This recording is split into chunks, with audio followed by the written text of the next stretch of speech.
সুপ্রিয় দর্শক, আসসালামু আলাইকুম। আমি শামিমা মুহিত বলছি স্যালমন কিচেনে আপনাদের সবাইকে স্বাগতম। আজকে আমি আপনাদেরকে নিমকি তৈরি করে দেখাবো। বিকালের নাস্তায় মুড়মুড়ে এই নিমকিগুলো খেতে কিন্তু অনেক ভালো লাগে। প্রথমে একটি গর্তযুক্ত বাটিতে 3 কাপ ময়দা নিয়ে নিচ্ছি। আপনারা চাইলে কিন্তু আটা দিয়েও করতে পারবেন।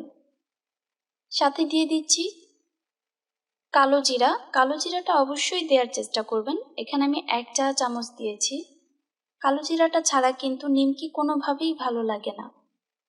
লবণ দিয়ে দিচ্ছি স্বাদ মতো।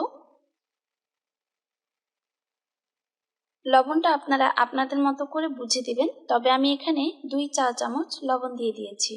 এর সাথে এখন আমি অ্যাড করছি তেল। সয়াবিন তেলটা অ্যাড করবেন। তেল প্রায় 1/4 কাপের মতো দিবেন। এই ক্ষেত্রে কিন্তু সয়াবিন তেলটাই ব্যবহার করতে হবে। এবার এই সবগুলো উপকরণ খুব ভালোভাবে হাত দিয়ে মিশিয়ে নিতে হবে। তেলটা যেন সব সাইডে খুব সুন্দরভাবে মিশে যায়, সে দিকটা কিন্তু খেয়াল রাখতে হবে। এই দেখুন, সুন্দরভাবে কিন্তু মেশানো হয়ে গিয়েছে। এখন আমি এর মধ্যে নর্মাল পানি অ্যাড করব।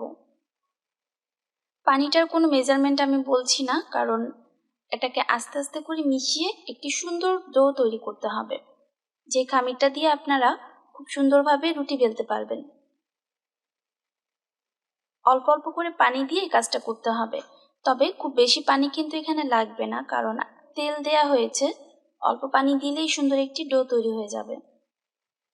তো আমার এখানে একটি সুন্দর খামির তৈরি হয়ে গেল।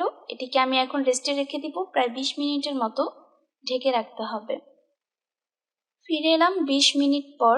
20 মিনিট পর এই আটার খামিরটা অনেক সফট হয়ে যাবে।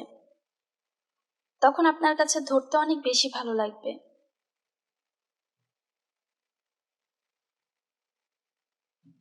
এখন আমি এখান থেকে বড় করে একটি রুটির শেপের মতো খামির আমি কেটে নেব। এটাকে চারপাশ থেকে সমান করে রুটি বেলে নেব। রুটির পুরুত্বটা এরকম হবে, মানে আমরা নর্মাল যে রুটি খাই ঠিক তেমনই একটি পুরুত্বভাবে রুটিটা বেলে নিতে হবে। এবার এটিকে সুন্দরভাবে নিমকির শেপে কেটে নিতে হবে।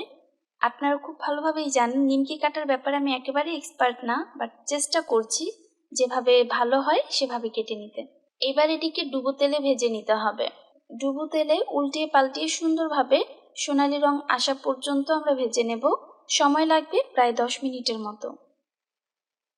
এই দেখুন, খুবই সুন্দর মুচমুচে নিমকি তৈরি হয়ে গেল। দেখে এখন আবার খেতে ইচ্ছে করছে। যাই হোক, ভিডিওটা ভালো লাগলে চ্যানেলে সাবস্ক্রাইব করে রাখবেন আর আমার এবং আমার পরিবারের জন্য দোয়া করবেন। আসসালামু আলাইকুম।